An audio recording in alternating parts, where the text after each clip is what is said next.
meanwhile, they're great people who want to see a deal done. Okay, so as you heard, there's a call taking place, NATO, Zelensky, President Trump, because this meeting between him and Putin on Friday obviously is a big one.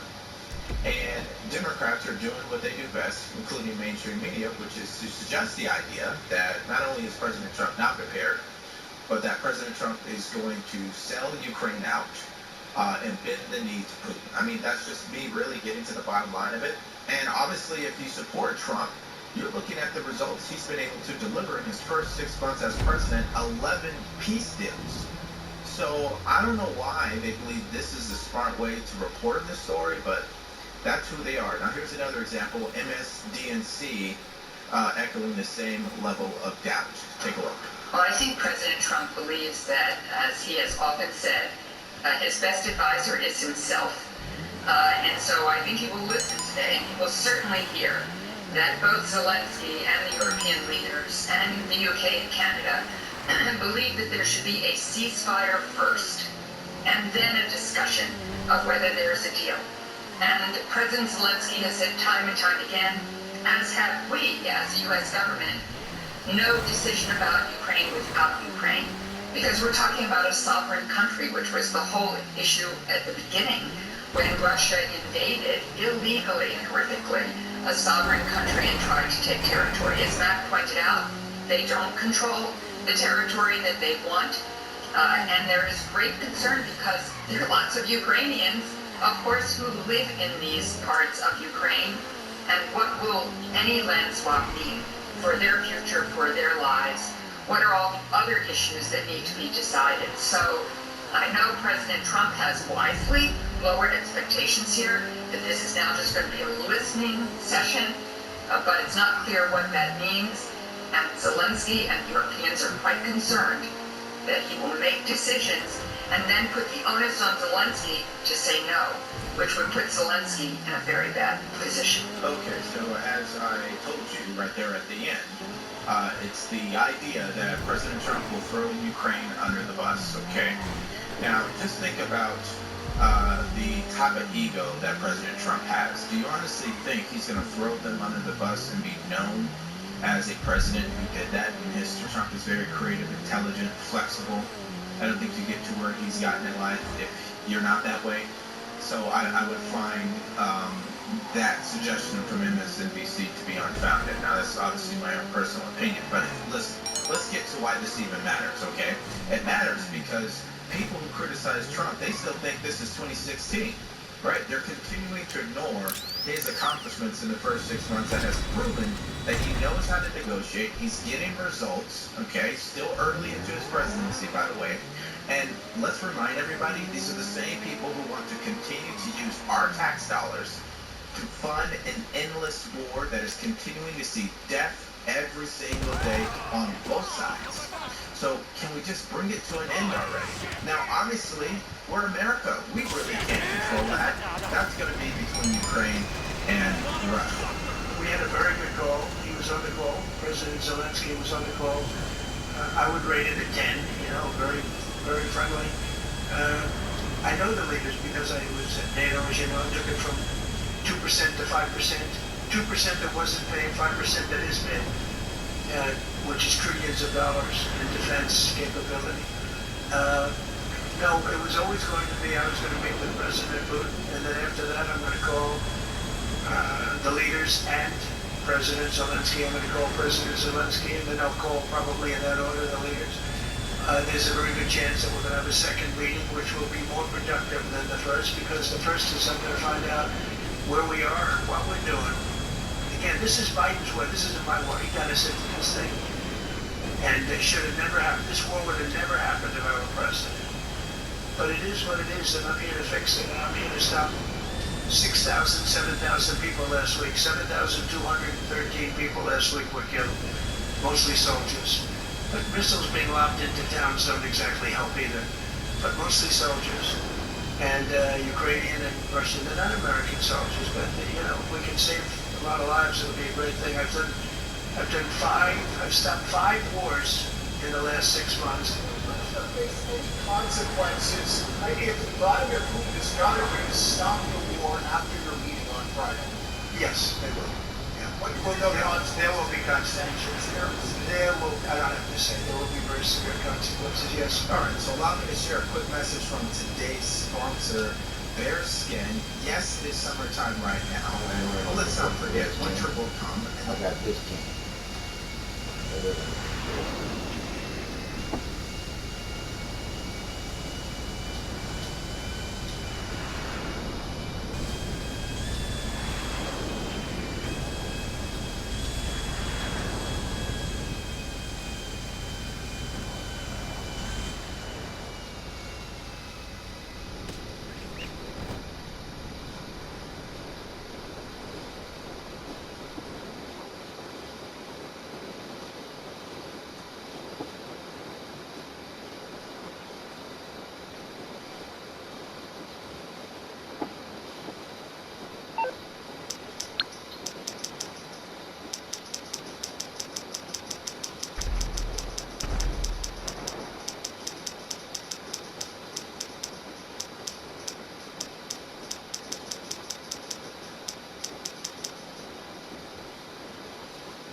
Position none, which really makes me think of a few things. One, clearly the president is focusing on saving lives, which is what you would want from a president, right?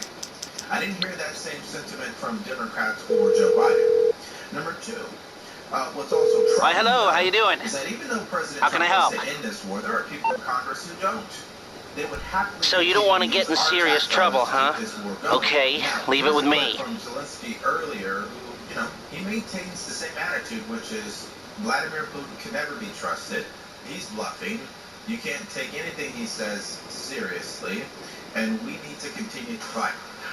Told President Trump and all our European allies, Putin is bluffing. He's trying to push before the Alaska meeting on all directions of our front line.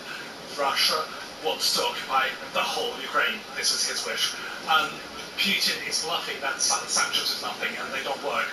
In fact, sanctions are hitting Russian poor economy hard. It's true. Russia has a lot of weapons, many times over than we have. Artillery, let's say, for 2 times more. But they sustaining 3 times more losses. And as said about it to our European friends, to President Trump, that Putin definitely does not want peace. He wants to occupy Ukraine. And we all understand that. And to get to the bottom line here, if it was Putin's way, the entire country of Ukraine would not exist. It would be Russia-owned, okay? If Zelensky had his way, of course Ukraine would be a sovereign country and would be part of NATO, and he would continue to find ways to continue to get paid, because we know he's the greatest salesman in the world. That's the reality that we're dealing with. So let's just hope that President Trump has some tricks up his sleeve to bring this all to a close. Now, let's go to our next story, and this is once again, as I continue to do every single day, highlight how the media's obsession of President Trump's decision-making continues to ruin their credibility. This is on the Smithsonian Museum. According to reports, President Trump is looking to make some modifications, and CNN doesn't like it. Take a listen. The White House announcing plans to conduct what it says is a comprehensive internal review of the Smithsonian Institution's exhibits, as well as all materials. Now, this marks the latest move by the Trump administration to impose the president's views on cultural and historical institutions, as well as an effort to purge materials that they say are focused on diversity. The Smithsonian Institution is the overarching organization that spans 21 of the nation's public museums, as well as the National Zoo. They had about 17 million visitors last year, and this will mark a first phase targeting 8 museums. That includes the National Museum of African American History and Culture, Air and Space, the National History Museum, the National Gallery, amongst others. And they're going to be looking at all current and upcoming exhibitions. They're going to be assessing the tone and historical framing of those exhibits, as well as staff manuals, job descriptions, organizational charts. They say they will be taking a look at all internal communications about how work is selected. And there will also be an effort, they say, to replace what they describe as divisive language on things like placards and other public-facing materials with what they say will be unifying descriptions. Now, a letter from the White House to the Smithsonian Secretary says, quote, this initiative aims to ensure alignment with the president's directive to celebrate American exceptionalism, remove divisive or partisan narratives, and restore confidence in our shared cultural institutions. The Smithsonian, responding in their own statement, said that they're reviewing that letter and plan to collaborate, quote, constructively with the White House. Okay, so I didn't hear anything wrong there. I think every single presidency in history, they have not only reviewed museums, but overall policies that has an impact on culture. All we have to do is look no further than the Biden administration, where everything was about the color of your skin and watering down language, right? And trying to change the meaning of words.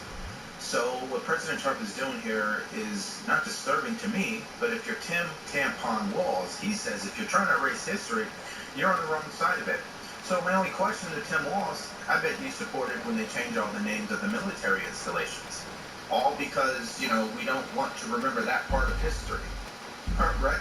See, it's interesting how Democrats behave that way. Hey, let's take down those statues because, you know, it's a bad part of our history. But I thought you guys don't like it when people are erasing history. So which one is it exactly? Well, the meltdown continues. I learned in history class that this is how authoritarians operate. They take over the arts, they take over the culture, they take over the museums. And so this to me is a further effort for Trump to put his stamp on America, and not just for 4 years, but forever. This is another effort for him he wants the museum to tell the story of America by Americans. And museums over the course of history get better at telling the story and involve more voices in those stories, which is why the Smithsonian opened the National African American History Museum to tell the black story of America. Clearly, he does not like the fact that these stories are diverse and tell bigger stories, and like authoritarians do, he wants to tell them different. Yeah, well, the same could be said for Joe Biden, that he's an authoritarian leader, because as I already stated, they wanted to change, and they did change the name of military installations because they were named after Confederate generals. Now, I don't know about you, but I don't find it offensive that a military installation would be named after a Confederate general, someone who's a part of American history. Why would you get upset about that? And if anything, if you were smart, you would do what Pete Hegseth did. We'll just find someone with the same last name. That's even better, right? That's a happy medium. But no. They took it way too far and named it after these other people who were not a part of the Confederate Army. No thank you. Same thing with DEI. They crammed it down people's throats, okay? Talking about authoritarian. And what ended up happening is they damaged the black image even more because of DEI, if you really think about it. So, no, I'm not hearing their take that, you know, President Trump is authoritarian and he's doing damage by making these types of decisions. Most Americans never thought that the President of the United States would have their hand in Smithsonian exhibits, and he is doing that right now. And I can't think of a single good reason why. And the last time we sort of talked about the changing of historical exhibits was when all these angry mobs all over the country tore down historical statues all over the place, and the people who seemed to be angriest about the Smithsonian review were cheering that on. So I agree with you. Occasionally, for our society, they didn't look like they were putting an museum, but they were tying ropes around them and dragging them down. You may be misremembering how it happened, but that's what I'm not here to justify people tearing things down, this and that. But I just think it is rare that right at this table, I can't hear from both of you. You can't even just say politicians should not be editing our history and trying to change our history. That's what they're doing. Changing our history. I don't believe that it is.